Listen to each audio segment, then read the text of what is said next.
আসসালামু আলাইকুম ভিউয়ার্স, বরাবরের মতো আজকে আরেকটি ভিডিও নিয়ে আপনাদের মাঝে আসলাম। এটা হচ্ছে একটি রহিম আফরোজের আইপিএস।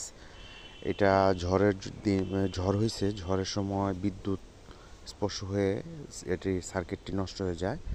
পার্টস না পাওয়ার জন্য এটা ঠিক করে সম্ভব হয়নি।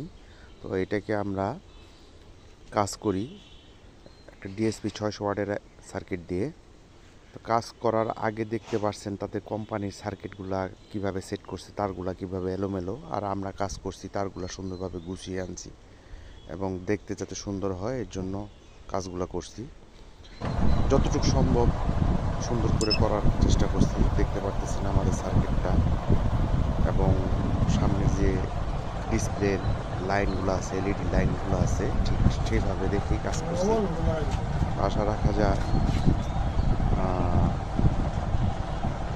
দেখলে বুঝতে পারবেন যে কতটা সুন্দর হয়েছে কিংবা ভালো হয়েছে। এটা আপনারা কমেন্টে জানাবেন, কিংবা ভুল ত্রুটি থাকলে কমেন্টে করে জানাবেন। ইনশাআল্লাহ দেখতে পারতেছেন এলইডি কালেকশনগুলা। ভালো থাকবেন, সুস্থ থাকবেন। আসসালামু আলাইকুম।